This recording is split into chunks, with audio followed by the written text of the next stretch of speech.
I call this meeting to order. Welcome to meeting 120 of the House of Commons Standing Committee on Official Languages. I'll go briefly through the instructions that concern acoustic incidents with the sound system and the microphones and all that. There's a little card on the table in front of you. Please take care to read the card to avoid acoustic incidents. It's for the well-being of and ears of our interpreters and the entire technical team, because problems happen here rather than virtually. It's more the people around the table. So in accordance with the motion adopted by the committee, 1083F, we continue our discussion of minority language education continuum. Just parenthetically, you will recall that last week, anyway, 2 weeks back, that is, for technical reasons, we adjourned instead of just suspending for technical reasons. And there was a list of people who were recognized as speakers: Mr. Godin, followed in theory by Mr. Serret, Ms. Gladue, Mr. Beaulieu, Mr. Généreux, and Mr. Iacono. So we're opening that parenthetically. So we ask the witnesses to be patient. Mr. Godin, the floor is yours. Thank you, Chair. So I think that we can be glad that we will probably, I hope, have the engagement of the government party across the way, who will return to the study of the minority language education continuum. So, Chair, I'm going to close my remarks by allowing our witnesses to have a chance to speak. And, of course, I wait for the government's position. Thank you. Thank you, Mr. Godin. In the order, we had Mr. Serret, who is not here. Ms. Gladue, do you wish to speak? No. Mr. Beaulieu. All right. Mr. Généreux. Mr. Iacono. Yes. It's because it was 2 weeks ago. Sure. I saw the hand of Mr. Lightbound up as well. Go ahead, Mr. Lightbound. Very well, given the fact that Mr. Brock apologized in the House of Commons, which was the purpose of the motion, I think that the saying better late than never applies here. I think that the motion is now moot. So I propose with the unanimous consent that it be withdrawn.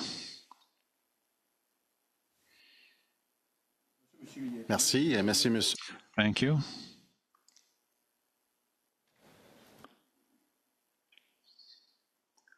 Okay, go ahead. Chair, there's a motion from Mr. Lightbound. So it has to do with giving the floor to someone else. Yes, but Mr. Iacono wanted to speak. Point of order. It's not a member who decides on the order of speakers. It's the chair. Precisely. And I wanted to permit that order. Precisely. I allowed that order. Mr. Iacono. Thank you, Chair. Briefly. Thank you, Chair, for having allowed the change in the order. You are very flexible and reasonable. So I simply wanted to state that I am pleased that the apology was finally given, but it's just to emphasize that it's the third time that our colleagues across the way, the Conservatives, have point of order, Chair. What is it, Mr. Godin? Mr. Chair, Mr. Lightbound asked for unanimous consent. So I think that we need to take a position on that and close the debate. So, Chair, I would ask you to call the vote. Mr. Iacono, I will allow you. I changed the order at the request of Mr. Iacono, and I allowed that, and I have to hear Mr. Iacono as the last one, and then after that, Chair, I withdraw my request for unanimous consent, but after Mr. Iacono, I will resume it. Mr. Iacono, briefly, because I think that consent to withdraw the motion, please go ahead briefly. As I was saying, it's not the first time that the Conservatives have lacked respect regarding the French language, whether it be in the House of Commons or in committees, and I hope that there will not be a fourth occasion. So I'm also a bit disappointed with these three events. There were never any Conservative Quebecers who rose to denounce the actions of their colleagues toward the French language and toward Canadians who speak French. So on my part, I am pleased with the remainder. Thank you. So apart from Mr. Godin, sorry, Mr. Lightbound, rather, is asking to withdraw the motion. Is there unanimous consent? Mr. Lightbound, unless you wish to, I move that the unanimous consent motion be withdrawn. So I'm looking at the screen virtually. There's Ms. Shanahan and everyone around the table. Everyone agrees with that? Very well then. The motion withdrawn. So we shall now begin. Yes, go ahead. I would like to have unanimous consent for our witnesses to have a maximum time to be able to answer. So they should have access to a full hour for their testimony. I think it's important to hear from the organizations. Thank you, Vice Chair. You stole the words from my mouth. So just closing the technical parentheses to our witnesses, you have a full hour. We have 2 hours. We have some in-camera business to conduct, but we can give you a full hour before that. So we now welcome on a personal basis Mr. Basile Dorion, former school counselor, and the Canadian Parents for French, Nicole Thibault, Chief Executive Officer, and Mr. Viswaswaran, I hope I pronounced that correctly, Viswaswaran, Director, Advocacy and Public Policy. It's the first time that we've welcomed you to the Official Languages Committee, I believe. So the way we operate is we allow each of the 2 speakers, or Mr. Dorion and one of you for Canadian Parents for French, 5 minutes for your introductory remarks, following which there will be a series of questions that will go around the table from one side to the other from the different political parties. So we will begin with Mr. Dorion. I'm very tight regarding the timekeeping because the more I'm strict on that, the more time there will be for questions. Mr. Dorion, please go ahead. You have 5 minutes, and if you think you're short of time, during the questions, you will be able to add or complete your remarks. So I'm going to time it, so go ahead. Chair, members of the committee, and support staff, thank you for giving me the opportunity to share with you my experience, my observations, and above all, my deep concern for French as a first and everyday language, what I call French as a natural language. To begin with, I must confess that I find it very difficult to present the full scope of the complex subject of the state of the French language in just 5 minutes, but I hope you'll ask me questions. Secondly, I speak from the heart with a great deal of emotion, and I admit to not always being politically correct, and sometimes even crude. My family has lived on the shores of Georgian Bay in Ontario in the La Fontaine region since 1834. I'm Métis and French Canadian. We have always lived in French at home and in the community, even though we were surrounded by English speakers. I have always spoken French to my children, even though I am in a mixed marriage. I am fortunate to have an English-speaking wife who supports my efforts. For most of my life, I've worked to defend French language and culture in a very minority environment. It was far from easy, but with determination, I keep going. I was a school trustee for 21 years before the arrival of French school boards. I was spokesperson and coordinator for the Penetanguishene school crisis in 1979, when we had to fight to get our French high school. We finally got it after many demonstrations and court cases. At the same time, I was working as a community development officer and as a general manager of the Centre d'Activité Française, our cultural center now called Clé de la Baie. French as a second language is little used and seems to be doing quite well, but my 2 biggest concerns are the alarming decline of French as a language of use, and secondly, that children who already speak French when they arrive at school are disadvantaged by our French-speaking school boards because they are placed in an Anglo-dominant context. I could give you hundreds of examples to show that fewer and fewer people use French as their natural language. For example, I used to be able to count 37 houses in my concession where I live, where French was always spoken, except for one or two. Today, 50 years later, it's exactly the opposite. Of those same 37 houses, there are barely 2 or 3 where French is still spoken today. This is what I see in my own family, community, and circle of friends. We've lost our pride in being Francophone. We now think that speaking French in public and even at home is bad manners. The church told us we had to be very polite to those who didn't understand French. If there's an English speaker 50 feet away from us, we shouldn't speak French. And we even forget that the English speaker isn't even there sometimes, and we still continue to speak English out of habit or laziness.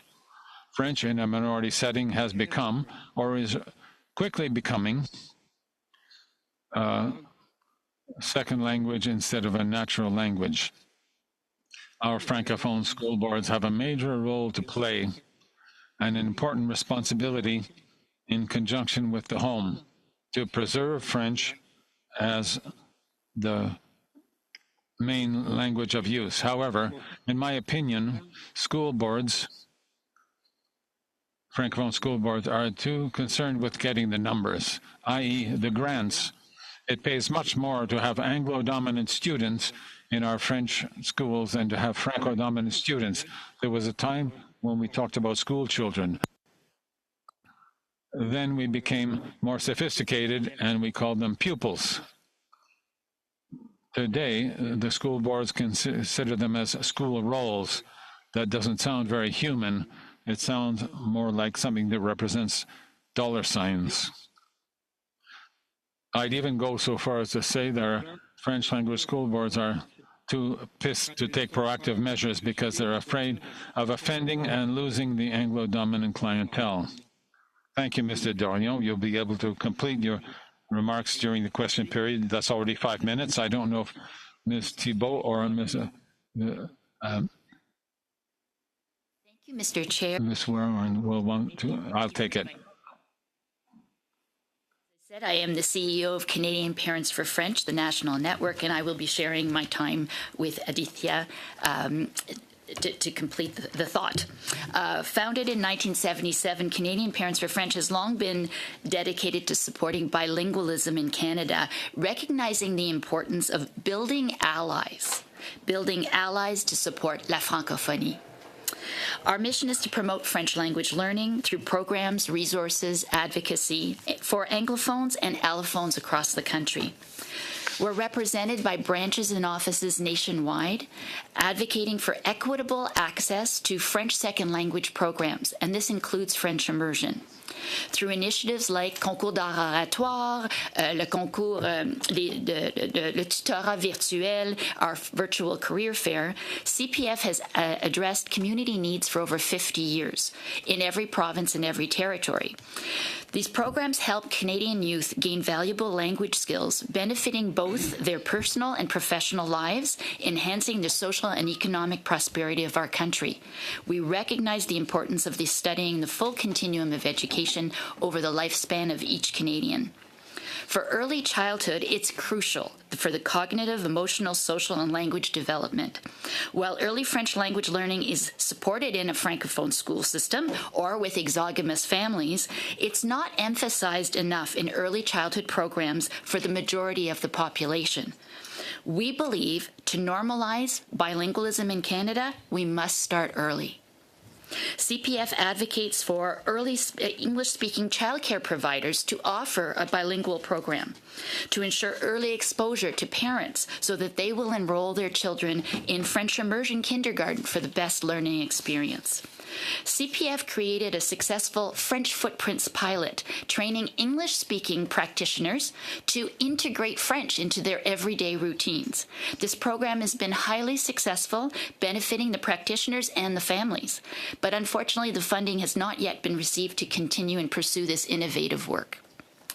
Pour nous, la qualité et l'accès des programmes de français langue seconde sont primordiaux. For us, French as a second language is essential. French language programs in Canada have seen substantial growth with over 450,000 students enrolled each year, an increase of 40% in 20 years.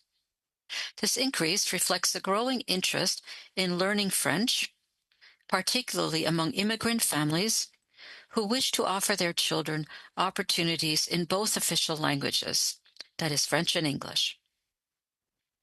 According to CPF, if more spaces were available, approximately 100,000 more students could enroll in French immersion.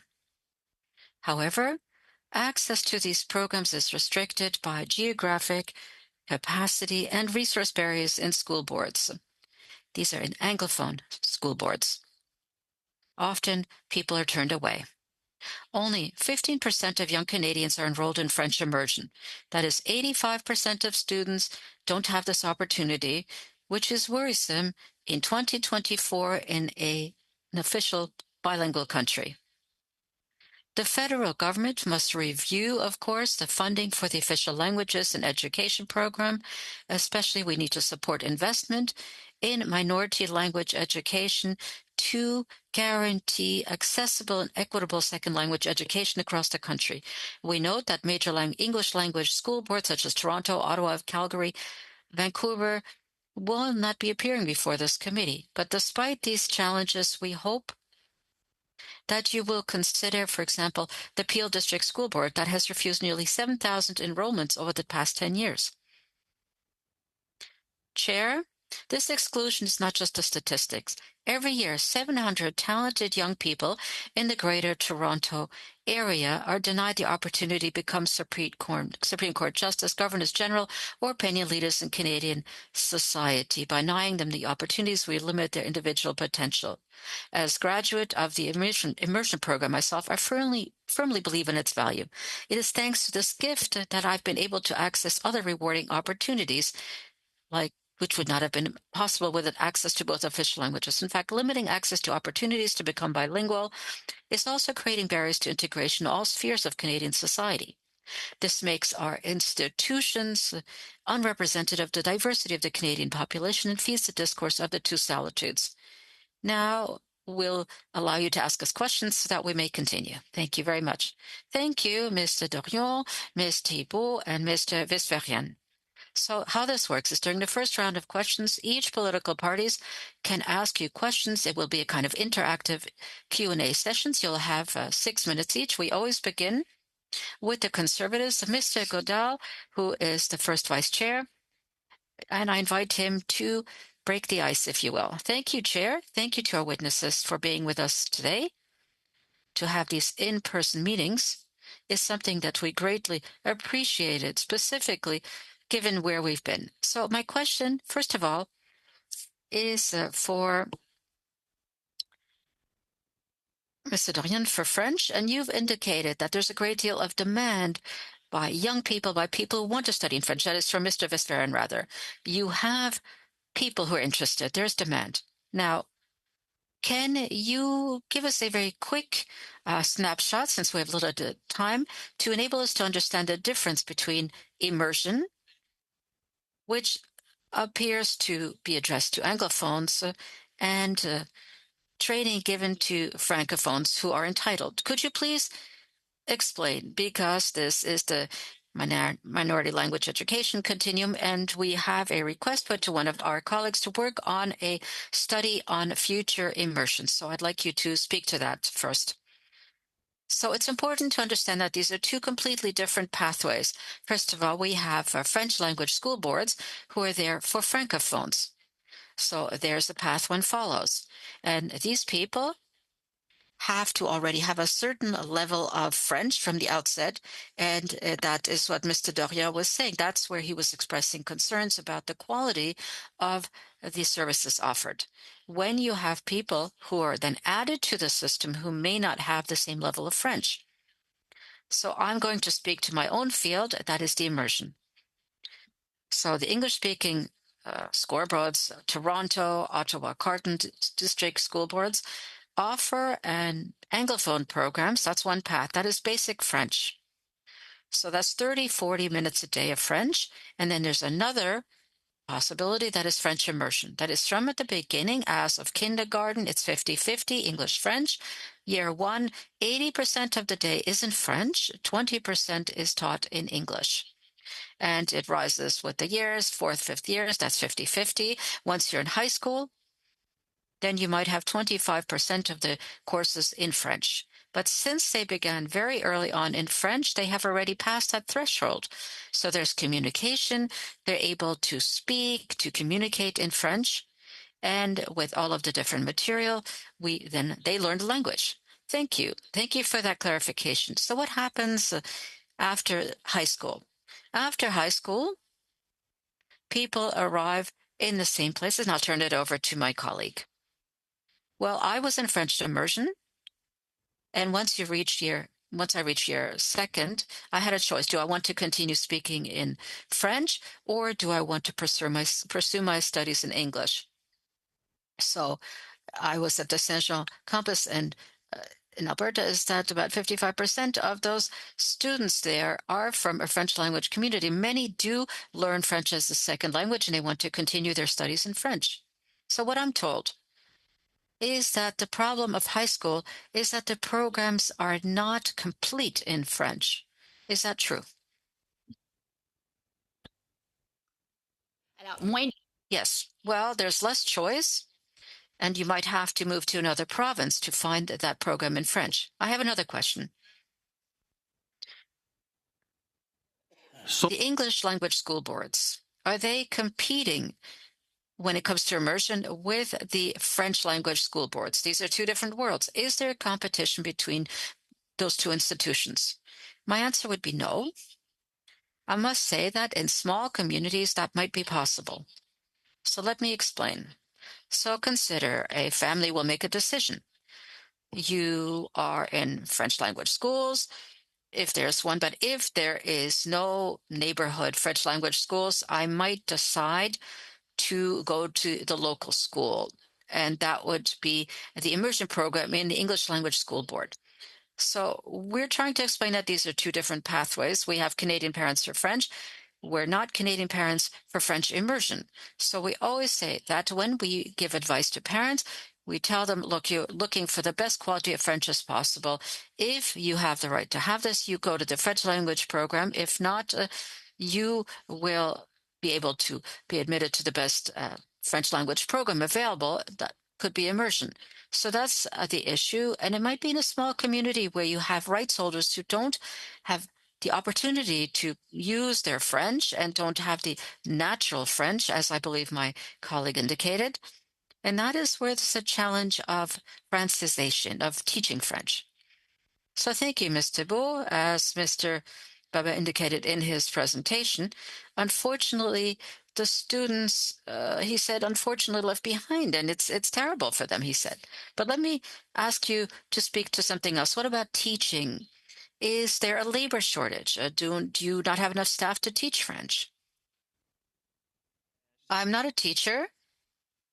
And I think Ms. Thibault would be better suited to speak to that. But recent studies, and one from the Canadian professors of French immersion teachers has forwarded a study indicating that 50% of teachers who teach in French immersion programs are from the outside actual Anglophones, and 6% are allophones, which means that they are not it's not French speakers who represent the majority of teachers in those French immersion programs. They're proud of their French, and they often go back to teach French in the immersion programs. Yes, thank you very much. Thank you. So I'm sorry, I called Mr. Doiron. I called you Mr. Babin. I apologize. It's because you were referring to ships. I apologize for that mistake. Our next, we're trying to limit our time because everybody must have an opportunity to ask questions. It's not always a very pleasant role that I play. The next questions will be asked by the Liberals. Mr. Sanson. Mr. Sanson, you have the floor for 6 minutes. Thank you, Mr. Chair. And thank you to my colleagues for your attendance today, to enrich us, if you like, in our work to complete a report that will be the very first report ever on the continuum, because as you know, we were restricted by Section 23, which was quite restrictive.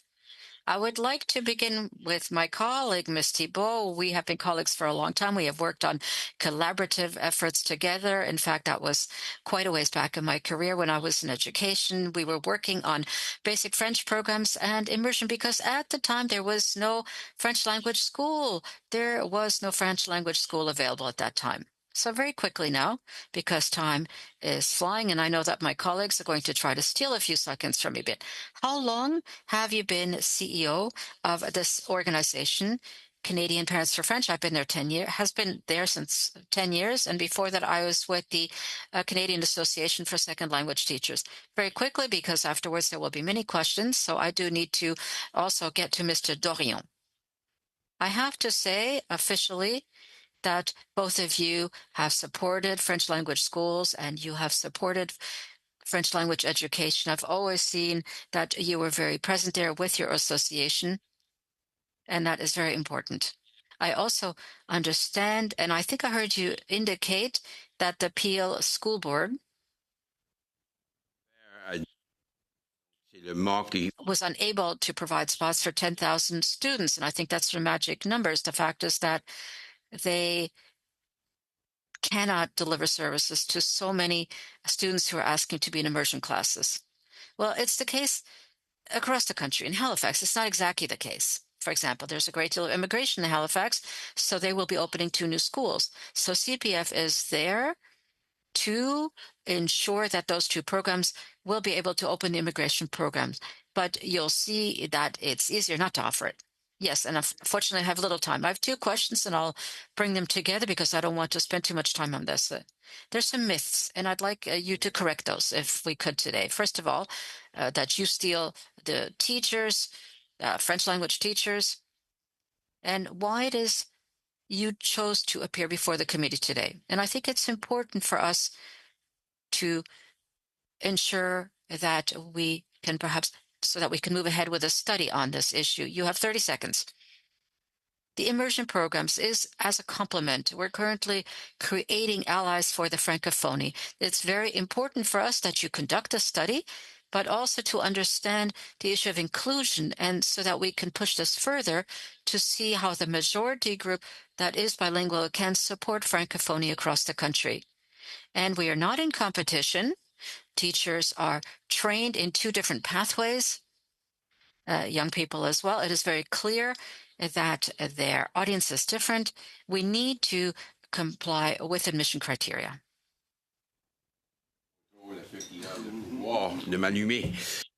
I forgot to turn on my microphone. I apologize. I don't always have the mastery of not saying anything. But Mr. Dorion, I greatly appreciated your presentation, and I understand how you feel. And I have some mixed feelings. I'll be honest with you, because I didn't have the availability of being educated in French in my time. But very quickly now, what difficulties does this present for, what is an Anglophone? Well, it is a person that lives mostly in English. They might be, his name might be Marchand or Ferguson, according to my definition. But it's 2 completely different worlds, as Ms. Thibault said. So I'm asking you the question because it's an odd question, because from my heart, bilingualism has been called into question in the Federation for a long time. That is, Francophones and Acadians didn't have access to French language schools. They were assimilated. This was not their choice, but they were assimilated because the system failed them.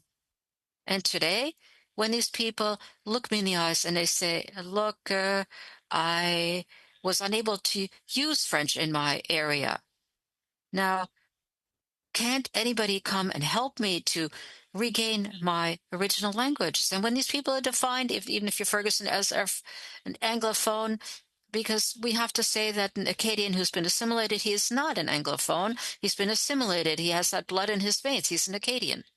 So it's in my heart. And in Nova Scotia, let me just say that even today, with all of the efforts that have been deployed across all of society to foster bilingualism. We have Bill 69, for example. 80% of students who come into the French language school system, and most of these are those that have the required rights, but their children don't go there. Often 80% today have students that don't speak that language of the institution. So it's not a matter of reaching out to Anglophones. It's a matter of re-offering that education and a culture. It's a very fine line we have to walk. In Nova Scotia, there was an innovation created that is over 4 years. It's now possible to offer this preschool environment in a fun French language environment. You can learn that language before you begin your formal education. Mr. Sanson, look, I'm almost done. 5 seconds. According to the Supreme Court ruling, you know that we have the right to accept this. However, Mr. Sanson, Mr. Sanson, I'm afraid I'll have to cut you off. We know that you're passionate. Thank you very much for your remarks. Thank you, Mr. Sanson. This brings us over to the Bloc Québécois for 6 minutes. Second Vice Chair, I want to be fair to everybody. Mr. Beaulieu, please go ahead. My question is for Mr. Dorion. First of all, I don't know if you had the opportunity to finish your remarks. Would you like to continue?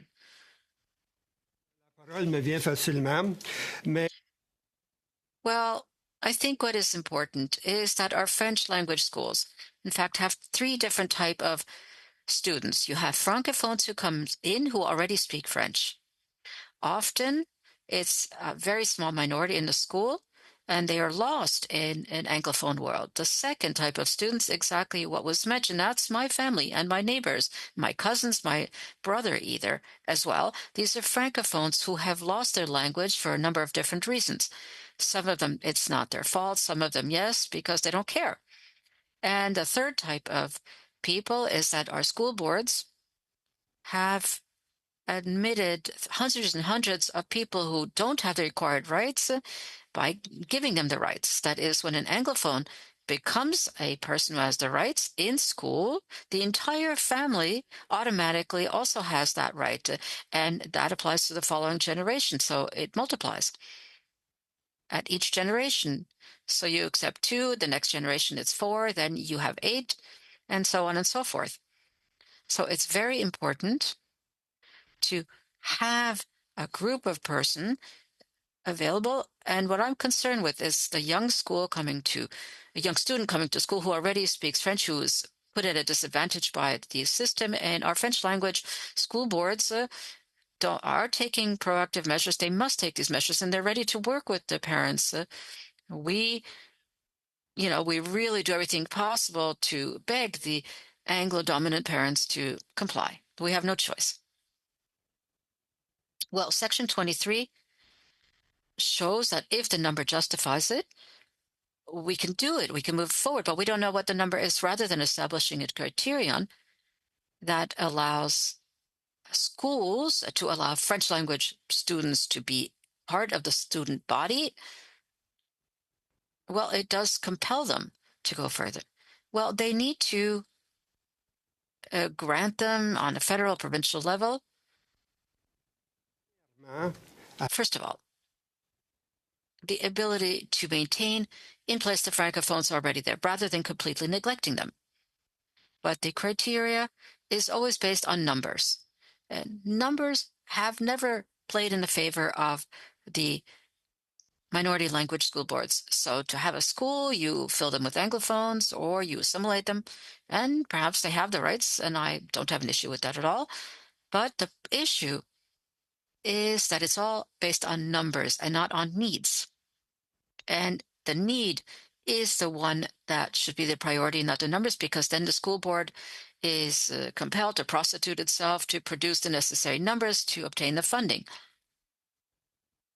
So in your document, you mentioned the urgency of the situation. Could you give us perhaps more examples indicating that this is an urgent situation and it's urgent to change how things work? Well, this is when it brings me back to the notion that it's a young person coming to school who's a francophone is neglected. Everybody else is directed towards learning French and not to maintain the francophony. So this francophone child is neglected. He comes to school, and if he wants to have friends, he needs to do as the majority does. He needs to speak English. Otherwise, he's ostracized. He becomes a mockery of everybody. He's called a Frenchie, and that's in French language schools. Just imagine. Just imagine how challenging it is for our teachers to deal with 23 students, over 25 in a classroom who don't speak French. And that is in the French language schools. And it's a huge problem. That reminds me of problems we had in schools in Montreal where francophones are a minority. But I wonder, earlier it was said, because immersion schools, even if it's a good thing, we've seen the last plan of action on official languages, and they want to increase the funding for immersion, but nothing is being said about increasing the funding of the schools for francophones. And we heard testimony that people were saying often the francophones, well, there's no French language school nearby, so they'll go to an immersion school or somewhere else. So shouldn't we redirect the funding more toward the schools that are for francophones, or increase it? The right to education in French as a first language is a right. A second language is a privilege. So sure, I'm happy that a lot of Anglophones want to learn French, but it shouldn't be to the detriment of the young Francophone schools who are seen as a weirdo in their own school. That's the thing that has to change. We have teachers who want to do good. There's a woman in particular from the York region in a French language school, and she complained on Facebook that her little girl could not make any friends at school because she was the only one in her class who spoke French and understand it. And she received a letter from her superintendent saying that she had to withdraw her comments, otherwise she would face disciplinary measures. So our teachers who stand up for French are ostracized, and that woman called me in tears Friday evening, say, I can no longer associate with you, Mr. Dorion, because I'll probably lose my job. When I look for people to support a cause, people are afraid to join a cause where their child will suffer consequences at the school. And a lot of the Franco-dominant parents are teachers, and they're afraid to speak out. That's the unfortunate situation now in our French language schools in Ontario. Thank you, Mr. Dorion and Mr. Beaulieu. The last question in this round from the New Democratic Party. Mr. Bullreitz, replacing for 6 minutes. Thank you, Chair. Thank you all for being here for this important study. It's not a question, but rather a comment. But Mr. Dorion, when you specified that pupil was replaced by school roles, that I felt a cold chill in my back, and I think that we're losing sight of the philosophy and orientation. And as regards the representatives of Canadian Parents for French, it always warms my heart to see how much the parents in English Canada have a concern for their child to learn French. I find that it's a good sign. And British Columbia is not the province with the largest number of Francophones that have that as their first language or even a second language at home. But requests for immersion are huge, or for French courses. I have an NDP colleague in British Columbia who says that people get up at 3 or 4 in the morning to join the lineup in order to hope to be able to place their child to be able to receive that learning or that opportunity. I have to make sure I use the right words here in the Official Languages Committee. But I want to hear you on why this movement, you gave us some numbers, why would that movement be so important for the survival and preservation of the French language in Canada and maintaining the spirit of bilingualism? I should begin. Well, thank you. And yes, I think it is important because more and more we see a change in the Canadian population. There's a lot of immigration. There are people arriving here, and when they come to Canada right away, they think, well, Canada is a bilingual country. So in order to fully benefit and contribute to Canadian society, I need to speak both official languages. So right from the start, when they get here, they're ready to learn both languages. So immersion offers that opportunity because they're not rights holders, not necessarily. So I think that this is where we really see the right, but also we have to offer a certain investment for the majority that are arriving in order to realize that there will be some guarantee of French to be bilingual. And after 20 years, that's what concerns me. The other gentleman said he's been working for a very long time. I learned from immersion, but I have no guarantee that my child will have the same opportunity. So I might have children that will never have a chance to learn French in Canada. From kindergarten up to grade 12, they might go through school in English and never learn French. So to my mind, that ought not to be acceptable. It ought to be at least a certain level of French for all Canadians. So here we're talking a lot about guarantees. If we could say that I went through immersion, I want to have a guarantee of immersion. I'm not going to take a place in the French language school, but I know that I'll have a place in immersion. If we invested more in immersion schools, there would be fewer people trying to shift over to the French language schools, and we could increase the level for them. So I think that we need a system that's not competitive, but complementary. Yes, that's the thing. We're going to have the impression, and sometimes that official language is a zero-sum game where if one gains something, the other loses something. So I think both communities can gain, but I think at the moment it's more a matter of competition and of taking clientele away from each other, or some are refused, like the 7,000. I don't know where it was there. 7,000 students refused. That's huge. That's just one school board. I can give you numbers for 23 other boards. So I could place 100,000 students tomorrow morning in immersion if there were plays for them. And you can imagine the parents, it's like lottery in BC. And in order to get into immersion, one gets in and the other one doesn't. So is that acceptable for the parents to say, I'll offer this opportunity to one student and not the other? So there are situations like that, or where the parents have to make that choice. So the idea we're concerned about investment in French for Anglophones, and that's where we're raising the quality. It's that there's going to be less competition because there will be two quality systems that offer French for a future bilingual Canada. I don't really have time, but in the second round. Mr. Visweswaran, you talked about your own background and opportunities that it can bring in the career, in a profession, having promotions as well.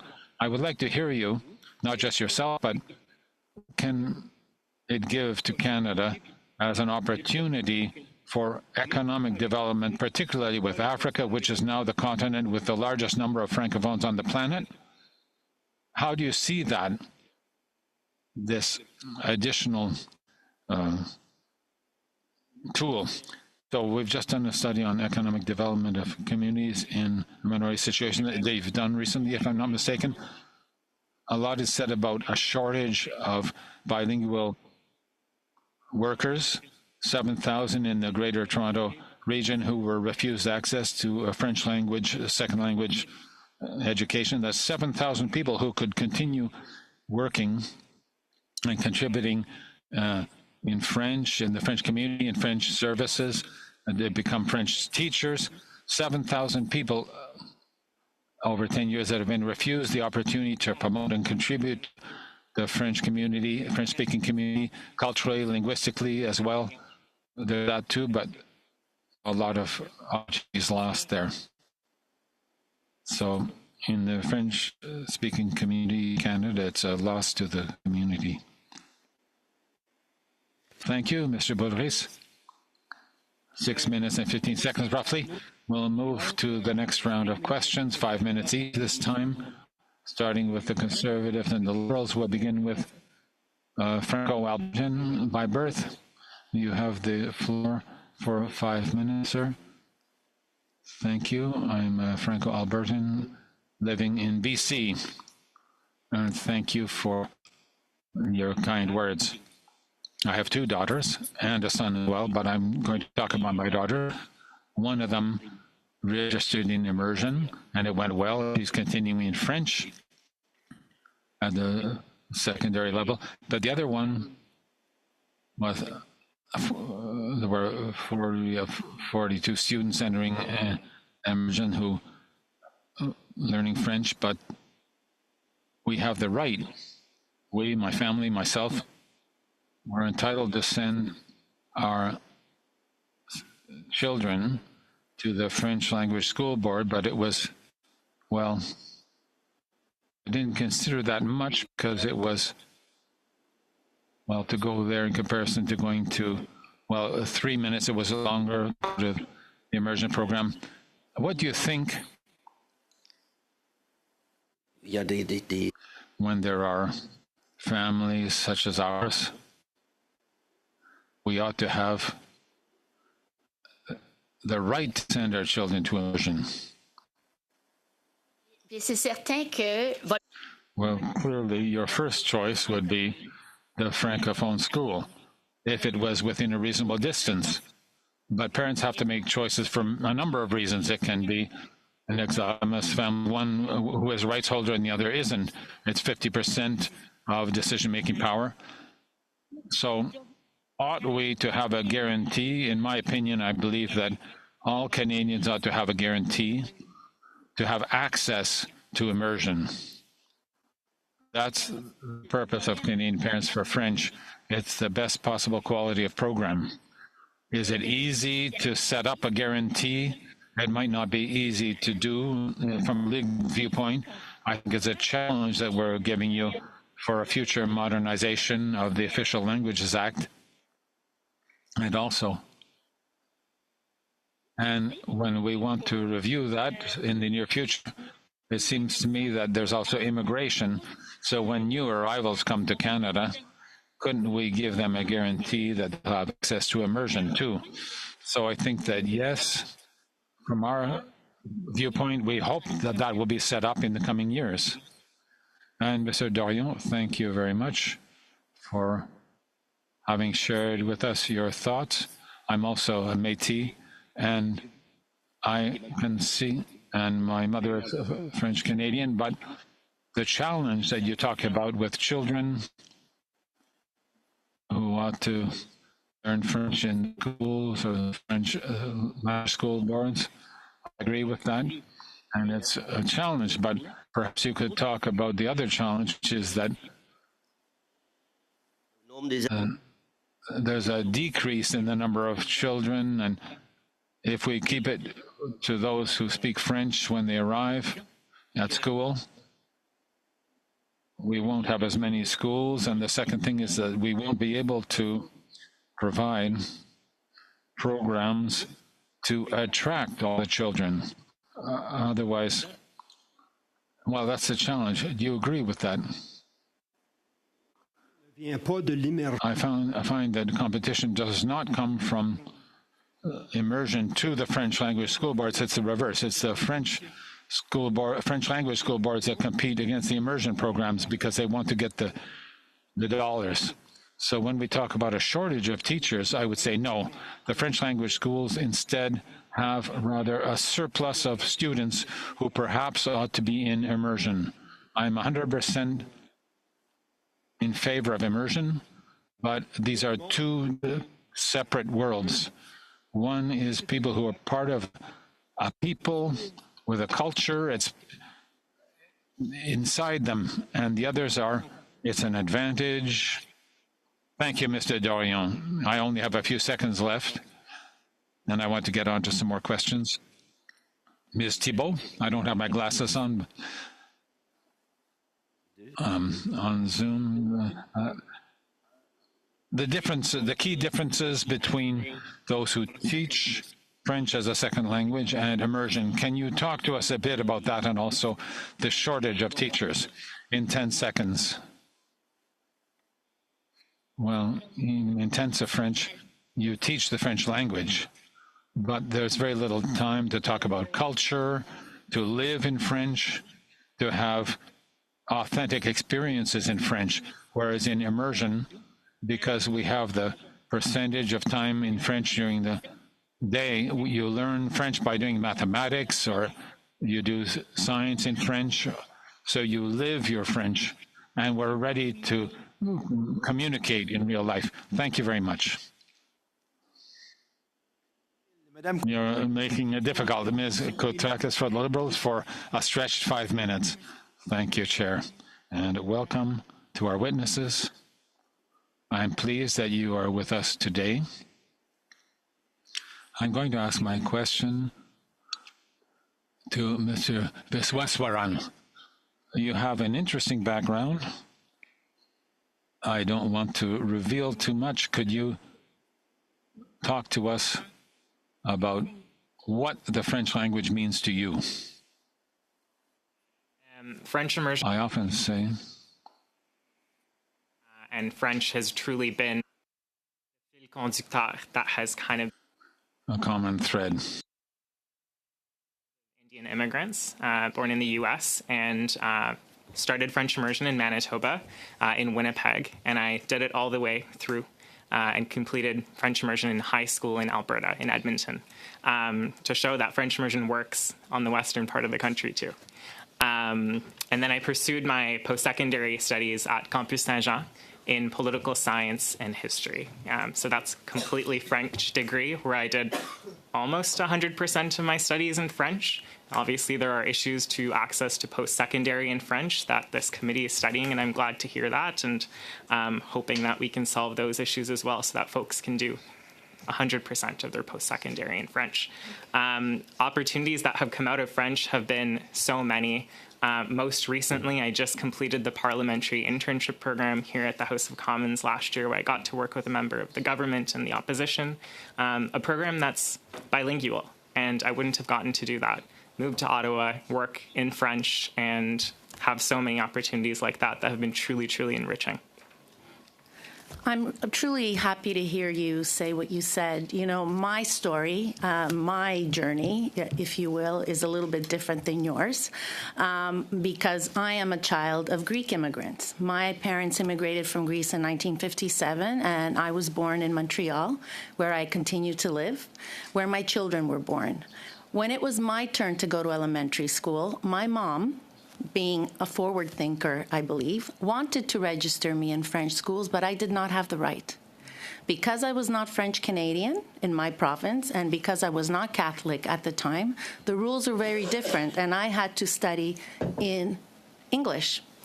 I'm happy to say that one generation later, my two sons are perfectly trilingual, because I had the means to send them to a French private school by choice, because I recognize the importance of being perfectly bilingual in this beautiful country of ours, so that my children would not feel the disadvantages that I sometimes feel and continue to feel to this day. Donc, je suis vraiment fière. So I'm really proud about you and your background. I don't know what else to say. Thank you. Thank you, Ms. Koutrakis. If you have a couple of minutes missing, you can pass it back and forth. I'd like to add to her story because I went through the same dilemma in the 1970s. I, too, my parents wanted to send me to French school. By the way, before coming to Canada, my parents went to live in France to learn French for 5 years before coming to Canada from Italy. So when they came to Canada, when they came to Quebec, they wanted to send me to French school, which I had confronted the same dilemma as her. We were not allowed to go to French school because we were threatening the French language schools taking over their space. So we were obliged to go to English school. And today, my son of 10 years old, well, he's gone to a bilingual school, and just last night, my wife was telling him, Gabriel, parle-moi en français. And he's come out recently with great marks because we push him to speak French at home. And he's doing great. And, we're proud of that. We're proud to be supporting the languages. Mr. Chair, if I may just add a point. Allez-y.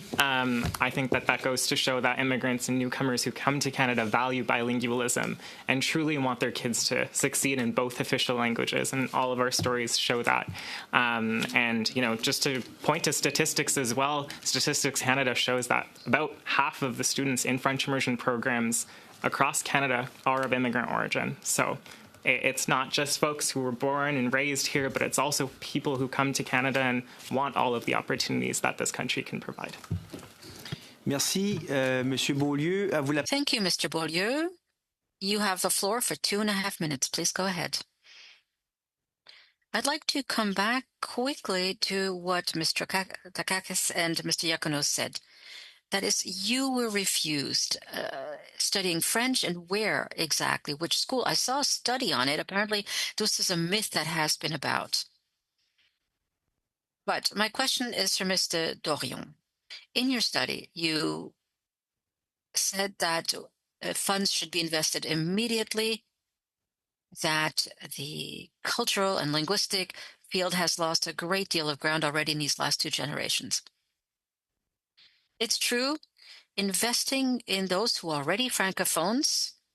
Otherwise, if they all disappear, there will no longer be the need to have French as a second language, or there will be far less need.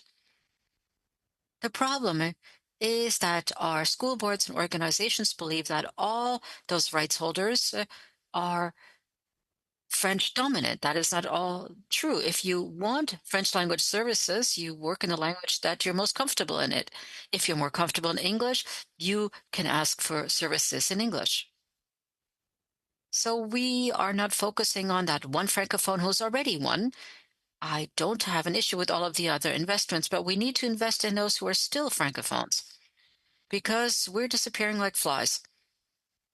And absolutely, it is essential to devote our energies to that and to maintain them, if not have more. So to maintain teaching for French language speakers, should there be more schools? If the available schools are 200 kilometers away, it becomes somewhat complicated. There have to be more schools, possibly, in some areas. But you cannot always rely on that little box that is the traditional box of a school. There are creative means of achieving this. But yes, it's important to give that to all francophones and not to have a minimum number that is too low. I voted for a new school to be built in Barrie a long time ago when I was on the school board. We had some 25 to 30 people. It was not a Catholic school, it was a public school, but these people were entitled to teaching in French. So I proposed to build that so that we could increase eventually the amount. So after that, the superintendent then presented us with Anglophone admission committees. And I said, wait a minute, this is not an immersion school. And his answer was, well, we're going to look silly because we have less than 100 students. It wasn't about taking care of the students. And will the superintendent look silly if there are less than 100 francophone students in that school? And I was ready to fight to the end to do this for 25 to 30 students, but in the first, second, and third year, we opened a school with 92 new rights holders, and they were able to enroll. And over that percentage, others were able to also enter into the school. So the French language school that I wanted to open actually became an immersion school for primary school. Yes, and I'm just like to say this. Maybe we could have fewer schools because we have too many in French language schools and not enough in immersion schools. Yes, I'm about to pull out the belt. Mr. Beaulieu, Mr. Boulris, please go ahead, and Mr. Généreux. Usually it should be 2.5 minutes. Thank you so much. Chair? J'ai la chance de partager ma vie avec quelqu'un. I've had the I have the luck of sharing my life with a person who has French as her third language, and today she does communication only in French. So I know the situations are not all identical, but it brought that to mind. So a number of witnesses and people believe that those institutions that offer French language teaching actually take resources away from other schools. How do you see that? Is that a reality? I don't believe that. In fact, those are the reports we have on immersion schools shows that 50% of French immersion program teachers already were in French immersion. And I'm a French second language teacher here in Ottawa. That's what I was. I taught both in basic French and in immersion programs. And even with the level of French that you hear today, I did not have enough confidence or sufficient linguistic security to be in the French language school in Ottawa. So I was very comfortable in my immersion school, but I never would have been confident enough to try and be hired by the French language school board because I don't have that background. My mother was Irish. I learned French. So certainly there will be cases where that person is confident enough, then that's all the better for them because they can teach in the Francophonie side. But I do not believe that these are actual numbers. And I think that may be the case for more remote regions where you're happy to welcome somebody who speaks French, even though it is an immersion program in a French language school. We're very happy to be able to provide the program. As well, the qualifications are different. So when I teach French as a second language, there is a myth about what it means to teach a language to somebody who has never spoken that language before. The methodology is different. So if it's a French language teacher, we say, well, they have an ear for French. And the Anglophones don't yet have that ear, and it takes time. So we need to develop teaching strategies to enable them to hear French. So I have the credentials to teach French as a second language, but I don't have the credential to teach French in the French language schools. So I'd like to come back to the responsibilities you have as per the federal government. Do you think that is the federal government's responsibility? Do you think the federal government is doing enough to recruit and retain French language teachers in the rural areas? Well, since the action plan, we've seen some improvements there, some very specific improvements, and it's a very good beginning. But let me make a comment. The Official Language Commissioner delivered a report in 2019, which was called Accessing Opportunities. And one of the first recommendations of the report consisted in setting up a French as a second language roundtable, which would bring together all of the provinces as community organizations, and of course, Heritage Canada, etc. Ever since we've had that roundtable, this has helped us a great deal in terms of collaborating, in allowing us to work together on a number of projects and exchanging projects that are successful. So if I do something in recruitment, I reach out to another province that can also do similar work. So ever since we've had that national table, I think this has been a good investment, and it is a beginning. Thank you. What a great deal of discipline we have around the table today. But this is truly interesting. I think you're all going to get kudos for this Official Languages Committee, but now you really, over to you, and then 2 minutes for Ms. Lanou. You have 2 minutes. Thank you, Mr. Chair. Thank you to our witnesses. I have a dream to see a truly bilingual country. When I was young, I started to learn French in school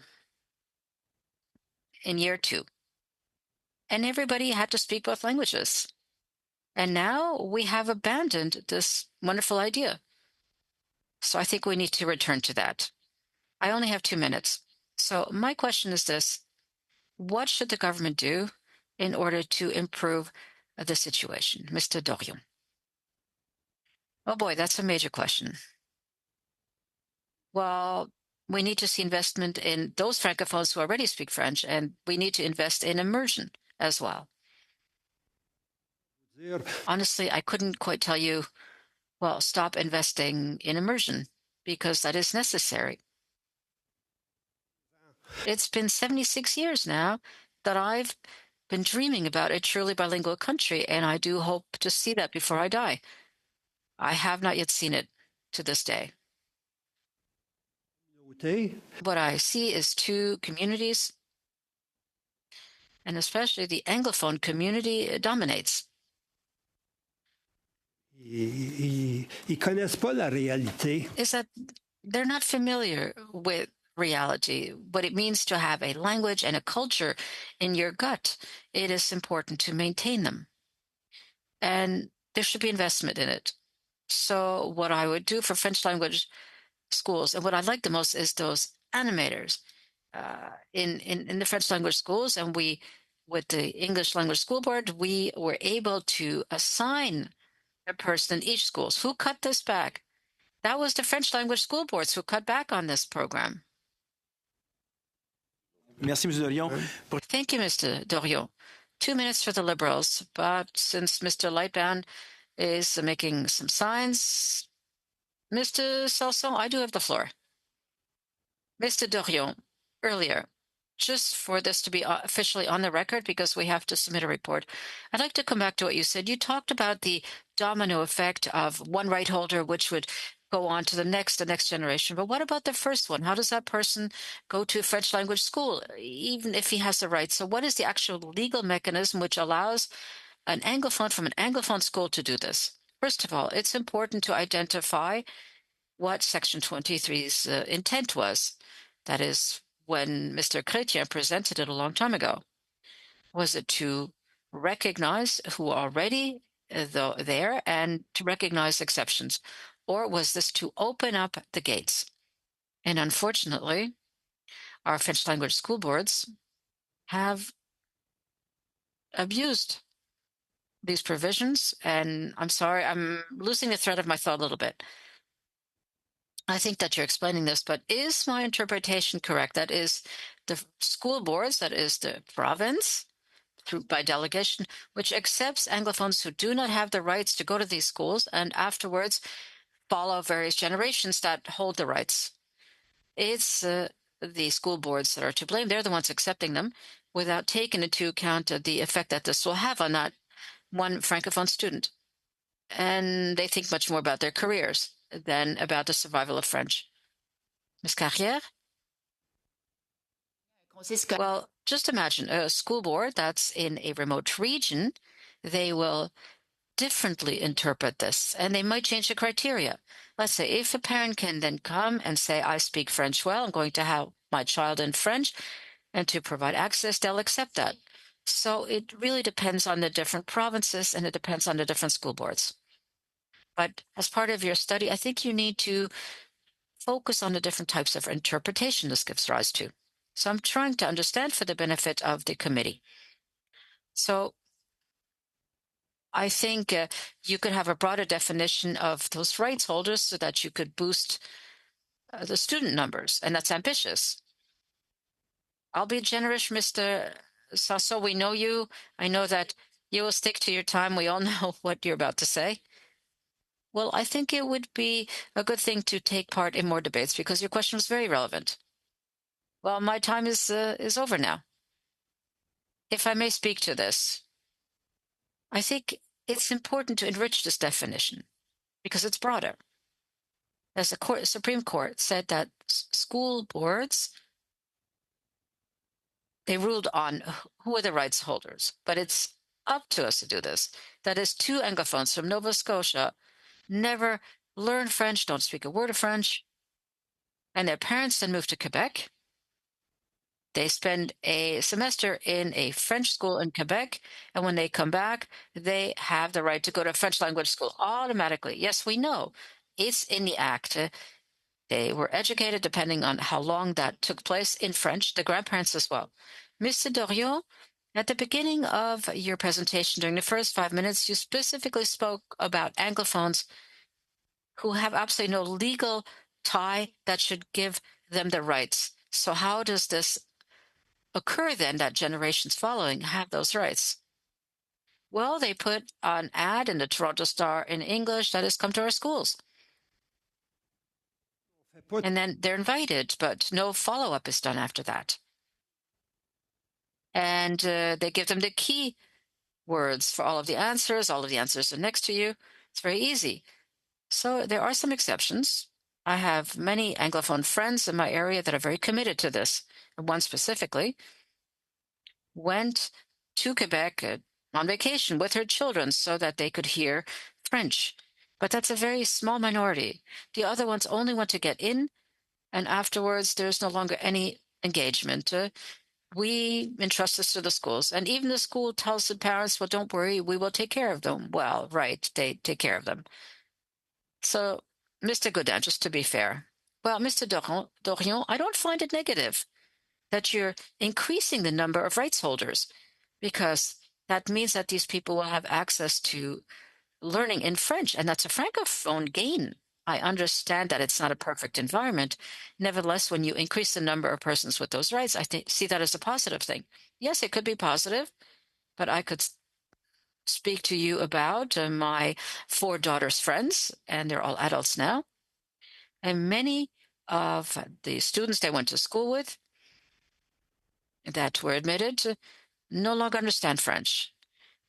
It's important for the home to do its job as well. If nothing happens at home, nothing will improve.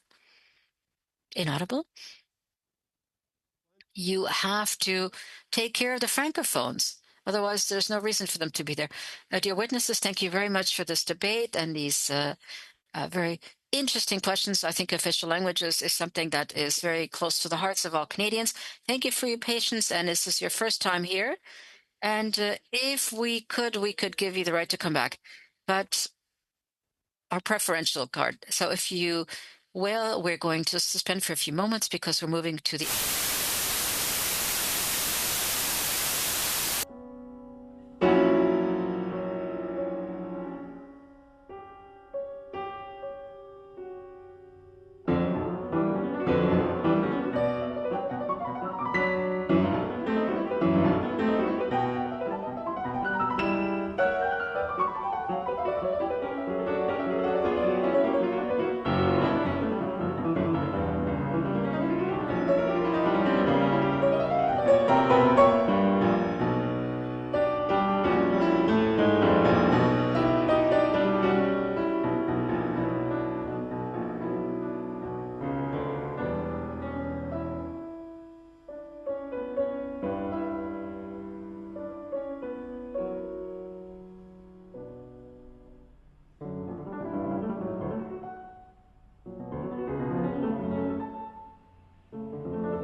you.